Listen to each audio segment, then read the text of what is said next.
What's up, everybody? Today's video, I'm gonna do a Monday Night Raw review, or I should call it the Monday Night commercial. So we're gonna do a Monday Night commercial review, and you know what I'm saying? This is just a shitty ass review, man. This is just a shitty ass show, and I don't know how many times I gotta keep doing this shit, man. So we start off with Seth Rollins and Paul Heyman. They come out with Braun Breaker and Bronson Reed. They come out with glasses, black suits. I like it. You know, this is how a fucking faction is supposed to be presented. What about Seth Rollins? He comes out looking like a fucking doctor and shit. So it is what it is. Basically, Paul Heyman says that Bronson Reed is violent. He almost tried to end Seth Rollins' career and this and that. But my question is this. Why is he joining Seth Rollins? I want to know why he's joining Seth Rollins. There's no explanation. All that Paul Heyman said was that Seth Rollins and the team are going to dominate Raw and this and that. Seth Rollins says he's going to Money in the Bank. He's going to win the briefcase. And he says that he's going to end careers and blah, blah, blah, this and that. Nobody really cares because the main event is going to be Seth Rollins, Sami Zayn, and Finn Balor. The winner will go to Money in the Bank. In my personal opinion, I would just rather put Seth Rollins in the match. There's no point in Sami Zayn or Finn Balor being in the match. I have no interest in these two trying to be Money in the Bank or trying to become champion again or ever being champion. You know what I mean? So, no, there's no point. So this is just a waste of time here.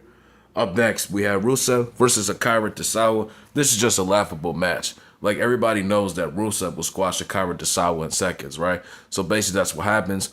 Akira Tozawa does his thing, and then Rusev clotheslines him and hits him with the motherfucking submission and makes him pass out. He chokes the shit out of him, right? Because we all know for sure Rusev will squash this dude. Sheamus comes out, makes the save. He goes face to face with Rusev. See, Sheamus needs to be in more feuds like Rusev, Drew McIntyre, Roman Reigns, CM Punk, valid stars instead of these jobbers, Grayson Waller, Austin Theory, Chad Gable, guys like that. They don't deserve to be on the fucking TV. So this is good, maybe this is a start for Sheamus to be up in the mid card. He can beat up Rusev, do his thing. Like, if Rusev beats Sheamus, it would be a real bumper. I don't want to see that happen. I hope it doesn't. So hopefully Sheamus will beat the shit out of him. And they're probably going to do a one-on-one next week on Raw, which should have happened. It could have just happened at Money in the Bank. That's what I would do. Up next, we have The New Day versus American May versus the World Raiders. We go through 3 commercials during the entrances and during the match. Same old shit. This match was nothing, The New Day retains their titles just for a fucking a cheating move or whatever they did. It doesn't even matter to me. They just won the match. This match was no interesting to me. No interest at all. Up next, we have Jey Uso and Gunther. They cut a promo. Gunther basically says that I will take my championship back. I am dangerous and this and that. Jey Uso comes out. He does his regular old entrance and shit, right? He does his entrance, does yeet, yeet. And it takes him 5 minutes to get to the point. Then he turns the music back on and does the yeeting again. Bro, fuck that. Why don't we just take you 1 minute for an average song and for the crowd to cheer you and shit and get to the point? Because basically this promo was absolutely nothing here. It was just a regular ass promo. The same old promo from last week and the same before. Nothing else. Jey Uso says, I'm going to beat you, Us. I got a lot of problems, Us. Yee. I'm going to win, Us. Yee. I'm going to be the champion, Us. Yee. Yee. Hear some music. 4 letters. 1 word.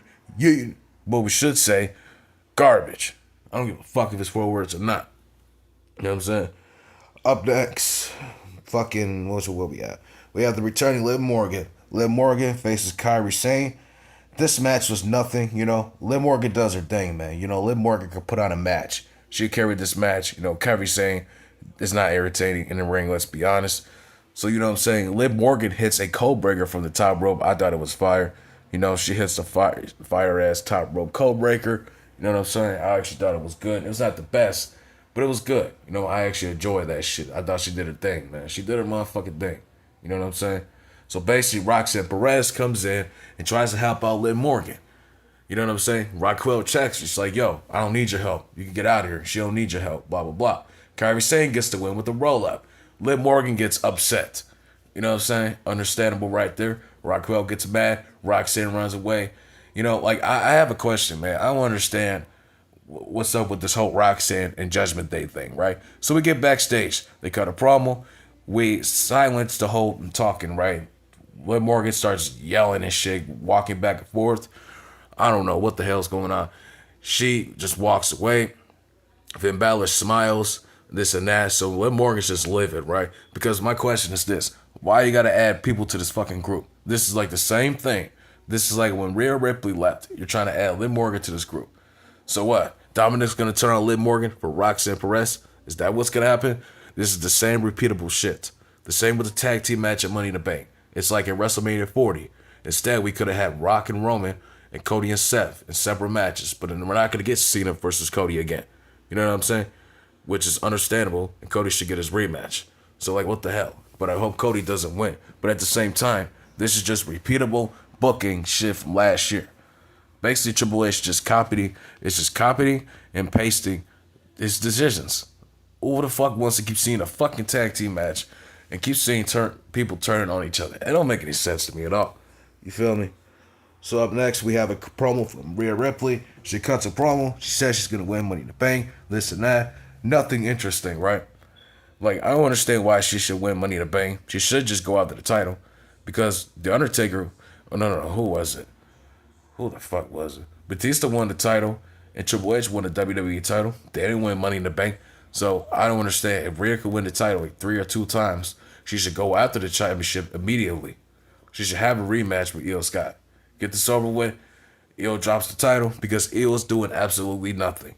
Because I don't know who the fuck Io's going to be defending the title at Money in the Bank.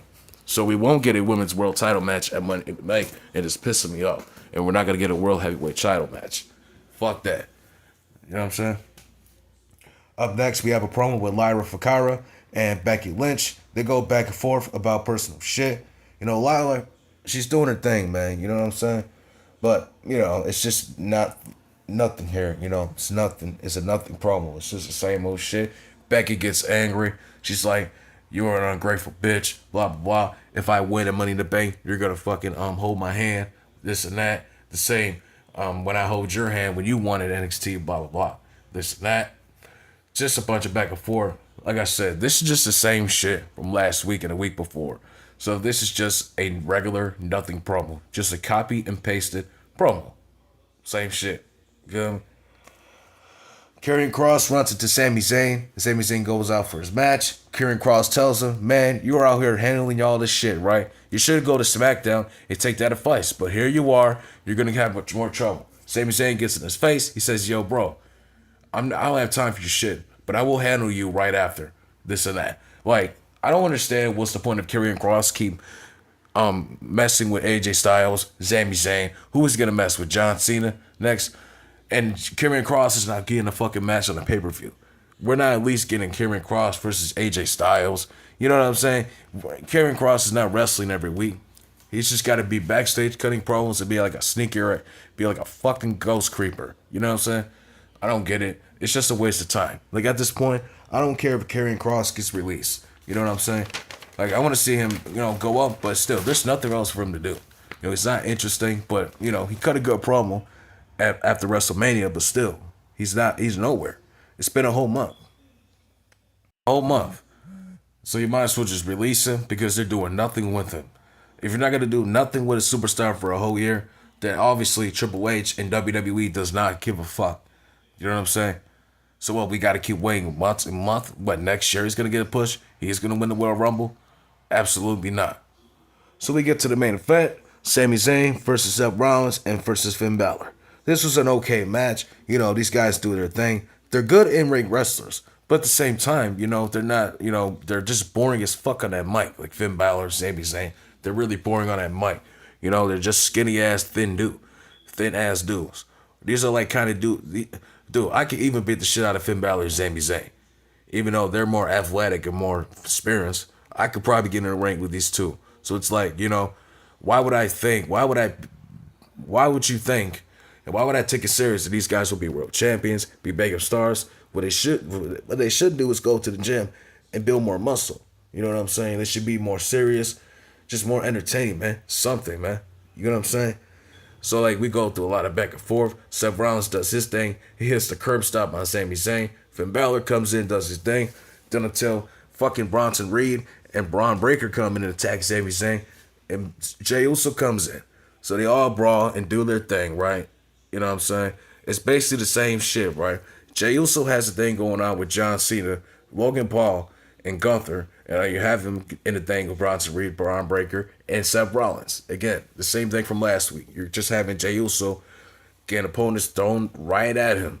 You know what I mean? Now, I understand he's got Sami Zayn's back, but sometimes, Uso, you got to stay out the way and handle your business. Handle the situation with Cena first, man. Beat Gunther, and then you could go in and feud with Seth Rollins. You know what I'm saying? That way, Jey Uso could drop his world title to Seth Rollins, because this title reign has been complete shit at this point. Has been complete shit. You know what I'm saying? This match, literally, bro. Do I have to say anything? I don't even have to explain it, bro. You know what I mean? So basically, CM Punk comes out. Now, this is stupid. CM Punk gets only 2 minutes of time on TV. 2 minutes of time on fucking TV. And he's supposed to be the biggest star of WWE, right? If I were Triple H, I would just book CM Punk to come out, talk his bullshit at the beginning of the show, and challenge Bronson Reed. Challenge Bronson Reed to the main event. You know what I'm saying? Make that qualifying match with Sami Zayn for Battle happen. I don't fucking know. Just make it happen in the middle of the show. Cut off the Judgment Day promo, and Seth Rollins just wins in like 10 minutes. Then we make the main event, CM Punk, Bronson Reed. CM Punk does his thing, and then have Sami Zayn come out, and they both get their asses beat. The faction stands tall. Now, that's how you book it Monday Night Raw. That's how you book it Raw. You want the stars to show up, you shouldn't be having 2 minutes of time on TV, goddammit. You know what I'm saying? So it's really the same fucking thing from last week. CM Punk comes out, saves Sami Zayn and Jey Uso. It ends the show, which is 2 minutes of time on fucking TV. So at this point, you know, this show was complete garbage. It's just been nothing but a commercial ad, a commercial show. So basically, this is called a Monday Night Cashapp.